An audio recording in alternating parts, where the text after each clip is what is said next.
प्रिय विद्यार्थियों, पिछले कई दिनों से हम छायावादी कवि जयशंकर प्रसाद की लंबी कविता आंसू का अध्ययन कर रहे हैं। पिछली कक्षा तक हमने उनकी आंसू कविता के 26 पदों तक का अध्ययन कर लिया है। उससे आगे के पदों का अध्ययन हम आज करेंगे। आशा है पूर्व वाले जो पद थे आपकी समझ में आए होंगे। तो आइए देखें छायावादी कवि जयशंकर प्रसाद की लंबी कविता आंसू के पद। इस पद से पूर्व मैं पूर्व पद का आपको थोड़ा सा सारांश बता देता हूँ, जिससे भाव का तारतम्य बना रहे।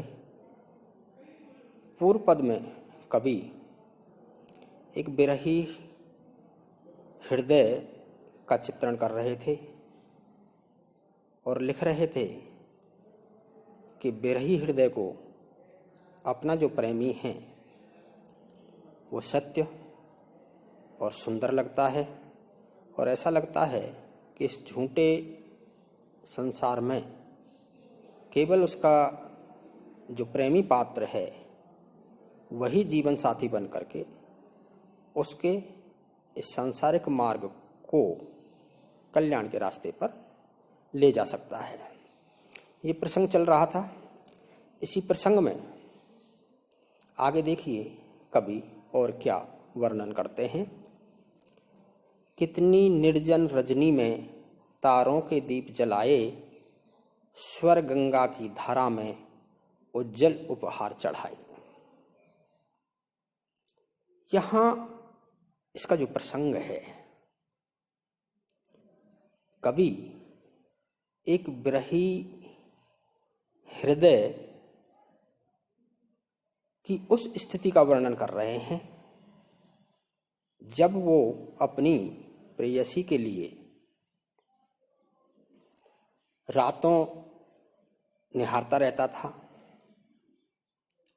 और सोचता था कि मेरी जो प्रियतमा है उसके स्वागत के लिए, उसके सत्कार के लिए मैं उसे क्या क्या उपहार दे सकता हूँ। यहाँ इस पद में आप देखें, निर्जन है, रजनी है, तारे हैं, दीप है, स्वर्ग गंगा है। ये सारे के सारे वही प्राकृतिक जो उपादान लिए हैं। इसलिए एक रूपक के माध्यम से इस पूरे पद में रूपक अलंकार है। कवि रूपक के माध्यम से एक विरही हृदय को उसकी प्रियतमा की याद में, उसके स्वागत में किए गए कृत्यों का यहाँ वर्णन करता है। तो देखें कौन है। प्रसाद लिखते हैं, कितनी निर्जन रजनी में तारों के दीप जलाए। जैसे सुनसान, अंधकारपूर्ण, निर्जन जहाँ कोई जन ना हो, सुनसान। रात्रि कैसी होती है? सुनसान, जहाँ चारों तरफ अंधेरा पसरा रहता है। और ऐसी अंधकारपूर्ण रात्रि में सिर्फ आसमान में तारे चमकते हैं। ये तारे एक विरही हृदय को ऐसा लगता है कि प्रियतमा के वियोग में उसका जीवन भी अंधेरी रात की तरह है। उसके जीवन में भी सन्नाटा पसरा हुआ है। उसके जीवन रात्रि में भी कालमा छाई हुई है। और कहीं कहीं जिस तरह से रात में जब आसमान में तारे चमकते हैं तो कवि कहता है कि मैंने भी इस निराशापूर्ण जीवन में प्रियतमा के अभाव में जो जिंदगी जी रहा हूँ उसमें तारों के दीप जलाए। तारों के दीप जलाए अर्थात यहाँ जो तारे हैं ये आशा के प्रतीक हैं। तारे हुए, बिजली हुए, जिसमें चमक होती है, कौंध होती है, वो आशा का संचार करने वाले होते हैं। तो यहाँ पर कवि एक विरही हृदय का वर्णन करते हुए लिखते हैं कि एक विरही हृदय ये सोचता है, जिस तरह से घोर अंधकारपूर्ण रात्रि में सिर्फ तारों के दीप जलते हैं, वैसे ही मेरे निराशापूर्ण जीवन में, प्रियतमा के अभावपूर्ण जीवन में मैं भी कुछ तारे रूपी आशा के दीप जलाता हूँ और स्वरगंगा की धारा में उज्जवल उपहार चढ़ाए। स्वरगंगा, स्वरगंगा कहते हैं आकाशगंगा को। आसमान में आकाशगंगा एक नदी की धारा की तरह दिखाई देती है। ऐसा लगता है कि जैसे आसमान में कोई नदी बह रही है और उसमें अनगिनत तारे फूल की तरह दिखाई देते हैं। जैसे किसी नदी में कहीं फूल खिले हुए हों, उसी तरह से आकाशगंगा में तारे दिखाई देते हैं। तो उस आकाशगंगा को निहार करके कवि यहाँ एक विरही हृदय का वर्णन करता है कि विरही सोचता है कि जिस तरह से इस आकाश गंगा में ये जो तारे चमक रहे हैं, वैसे ही मैंने इस आकाश गंगा की धारा में अपनी प्रियतमा के स्वागत में उज्जवल उपहार चढ़ाए। उज्जवल, सफेद, साफ सुथरे उपहार यानी भेंट। यहाँ रूपक के माध्यम से कवि ये वर्णन करता है कि एक विरही हृदय सोचता है कि आकाश में जो तारे खिले हुए हैं, उन तारों के रूप में मैं अपनी प्रियतमा के लिए अनेकों उज्जवल उपहार चढ़ाता हूँ, उनका स्वागत करता हूँ। तो एक रूपक के माध्यम से यहाँ कवि एक विरही हृदय की अपने प्रियतमा के प्रति जो विचार हैं, जो सोच हैं कि किस तरह से वो रातों रात अपनी प्रियतमा को निहारता रहता था और प्रियतमा के स्वागत में उनको क्या क्या उपहार भेंट करता है, इसका वर्णन यहाँ कवि ने किया। अब व्याख्या के बाद यदि हम साहित्यिक सौंदर्य विशेष का संधारण करें तो आप देखें यहाँ पर, जैसा कि मैंने पूर्व में भी बताया था आपको, रूपक अलंकार का प्रयोग हुआ है। इसके साथ साथ यहाँ पर प्रतीकात्मकता भी है, जिसमें रजनी अंधकारपूर्ण जीवन की प्रतीक है, तारे और दीप आशा के प्रतीक हैं। और नीचे वाली पंक्ति में यदि आप देखें, उज्जवल उपहार, यहाँ उ वर्ण की आवृत्ति है, इसलिए यहाँ पर अनुप्रास अलंकार दिखाई देता है। भाषा की बात करें तो बहुत सारे शब्द हैं, निर्जन है, रजनी है, स्वरगंगा है, उज्जवल है, उपहार है। तत्सम प्रधान शब्दावली युक्त भाषा का यहाँ पर प्रयोग किया है। यहाँ साहित्यिक सौंदर्य में एक बात और इंगित कर देना कि एक समाज में, चाहे उसे मिथक कहें, चाहे विश्वास कहें, अंधविश्वास कहें या मान्यता कहें, एक ऐसी मान्यता है कि किसी को यदि कोई मनोकामना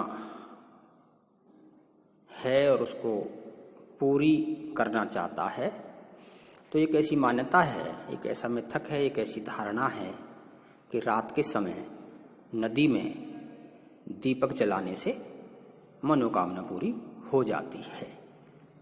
तो यहाँ ऐसा ही उल्लेख आपने देखा, स्वरगंगा यानी आकाशगंगा रात में ही दिखाई देती है और उसमें तारे चमकते हैं। जिनको कवि ने उज्जवल उपहार कहा है। तो ऐसा लगता है कि जो प्रेमी है वो अपनी प्रेयसी से मिलन की कामना के लिए नदी में दीप जला रहा है। तो यहाँ ये जो धारणा है, ये विश्वास है, ये मिथक है, ये अंधविश्वास है, ये भी दिखाई देता है। अब आगे का पद देखें। गौरव था नीचे आए प्रियतम मिलने को मेरे, मैं इठला उठा अकिंचन देखे जो स्वप्न सवेरे। यहां प्रसंग वही चल रहा है। एक ब्रही हृदय अपने प्रेमी पात्र से मिलने के लिए क्या उपाय करता है और उन उपायों से प्रसन्न होकर के, खुश होकर के उसका प्रेमी पात्र खुद ही उससे मिलने के लिए आ जाता है। जबकि ऐसा व्यावहारिक जीवन में जो है कम दिखाई देता है, क्योंकि प्रेमी या प्रेयसी को तो ढूंढना पड़ता है, उससे मिलने के लिए जाना पड़ता है। लेकिन कोई प्रेयसी खुद अपने प्रियतम से मिलने के लिए आ जाए तो उसके लिए उससे खुशी की बात उससे बड़ी क्या हो सकती है। तो यहाँ जो वर्णन किया है, एक प्रेयसी का प्रियतम से मिलने के लिए खुद आना और प्रेमी का प्रियतम का खुशी से उछलना, चहक उठना, उसका यहाँ वर्णन कवि ने किया है। आप देखें क्या लिखते हैं कवि। गौरव था नीचे आए। अब आप यहाँ देखें, जो प्रेमी है वो बड़ा ही गर्व करता है। गौरव था, ये बड़ा ही गर्व का विषय है उसके लिए, क्योंकि उसकी जो प्रेयसी है वो खुद ही उससे मिलने के लिए आ गई। गौरव था नीचे आए प्रियतम मिलने को मेरे, मेरे जो प्रियतम हैं वो मिलने के लिए अब कहाँ नीचे आए, इसका मतलब वो प्रियतम ऊपर थे, क्यों बात अभी आकाश गंगा में हो रही थी, आकाश में हो रही थी। तो ऊपर से उसके प्रियतम उससे मिलने के लिए आ गए। ये एक प्रेमी के लिए बड़ी ही गर्व की बात है। मैं इठला उठा अकिंचन। अब यहाँ देखिए एक अकिंचन शब्द आया है। अकिंचन का मतलब होता है दरिद्र, दीनहीन, बेचारा। ये शब्द जो यहाँ प्रयोग में लिया गया है, क्योंकि एक ब्रही को जब ये लगता है कि उसकी प्रेमी पात्र के अभाव में उसका जीवन शून्य हो गया है, अंधकारपूर्ण हो गया है, निराशापूर्ण हो गया है, उसका जीवन अब निरर्थक है, जब वो ये सोचता है तो अपने आप को अकिंचन कहता है, जिसका कोई अस्तित्व ही नहीं है, दीनहीन है, बेचारा है। लेकिन ऐसे दीनहीन और बेचारे से कोई मिलने के लिए खुद आ जाए तो उसकी तो खुशी का ठिकाना ही नहीं रहता है। तो यहाँ कभी यही लिखता है कि मैं इठला उठा अकिंचन, दीनहीन, बेचारा, निराश, मैं जब प्रियतम नीचे आए मुझसे मिलने के लिए तो मैं इठला उठा, प्रसन्न हुआ, खुश हुआ, खुशी का कोई ठिकाना ना रहा। और ऐसा लगा देखे जो स्वप्न सवेरे, देखिए जैसे सुबह का कोई स्वप्न देखा हो, ऐसा लगा। अर्थात एक मान्यता है समाज में कि सुबह के समय जो स्वप्न देखे जाते हैं वो पूरे हो जाते हैं, वो सच हो जाते हैं। तो अपने प्रेमी पात्र को उससे मिलने के लिए एक निराशापूर्ण जीवन व्यतीत ब्रही के अपनी प्रियतमा के विरह में जीवन जीते हुए एक प्रेमी के लिए जब उसका प्रेमी खुद ही मिलने के लिए आ जाए, उसकी खुशी का ठिकाना नहीं रहता है और वह ये सोचता है कि मैं कोई सुबह का स्वप्न तो नहीं देख रहा। जिस तरह से सुबह का स्वप्न पूरा हो जाता है, हो सकता है कि मेरे प्रियतम सच में ही मुझसे मिलने के लिए आ गए हों। तो ये तो एक लौकिक भाव था। लेकिन देखिए, पहले भी हम जो चर्चा कर चुके हैं कि कुछ आलोचक इस आंसू कविता को आध्यात्मिक जगत की रचना मानते हैं। तो कल भी हमने इस तरह का एक पद पढ़ा था। अब यहाँ जब हम आध्यात्मिक क्षेत्र की बात करते हैं तो एक भक्त के लिए जो अपने प्रियतम यानी परमात्मा से मिलने के लिए दिन रात टकटकी लगाए रहता है, उसकी आराधना करता है, उसका स्मरण करता है, उसका कीर्तन करता है, पूजा पाठ करता है, और खुद प्रियतम ही यदि उससे मिलने के लिए आ जाएं, परमात्मा खुद प्रकट हो जाएं, तो उस भक्त के लिए उस भक्त की खुशी का कोई ठिकाना नहीं रहता। वो अपने आप को गौरवान्वित महसूस करता है, क्योंकि जब बात नीचे आने अर्थात ऊपर से ऊपर, तो फिर जो अस्तित्व है वो परमात्मा का है, ईश्वर का है। इसलिए इस तरह के पदों को देख करके ऐसा लगता है कि ये आध्यात्मिक जगत की रचना है। लेकिन फिर वही बात आती है कि लौकिक जगत में भी प्रेमी पात्र के लिए अपना दूसरा जो प्रेमी पात्र है वो ही सर्वस्व दिखाई देता है, सर्वस्व लगता है। तो यहाँ जो है, जो आध्यात्मिक जगत की हम बात कर रहे थे, अब भक्त भी अपने आप को अकिंचन मानता है, दीनहीन बेचारा मानता है। वो अपने प्रभु से अनुनय करता है, विनय करता है, गिड़गिड़ाता है। और जब उसे ऐसा आभास होता है, ऐसा लगता है कि उसके जो स्वामी हैं वो खुद ही उससे मिलने के लिए आ गए हैं, तो ऐसा लगा जैसा कि कोई सुबह का स्वप्न देखा हुआ हो। ये इसका भाव था। लेकिन यहाँ पर जब हम साहित्यिक सौंदर्य की बात करें तो देखें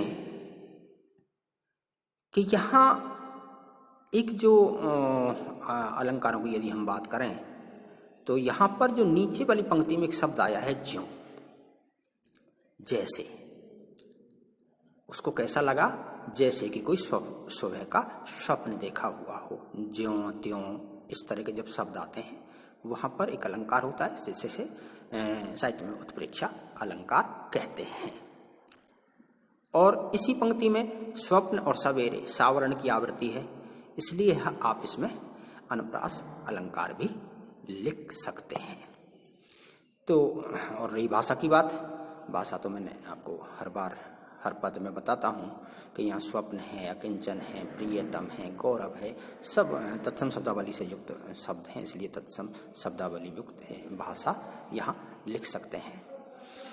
तो मैं समझता हूँ कि दोनों पद आपकी समझ में आए होंगे। यदि फिर भी कहीं कोई दिक्कत हो तो आप कमेंट्स डाल करके पूछ सकते हैं। आज के लिए इतना ही, कल फिर पढ़ेंगे। धन्यवाद।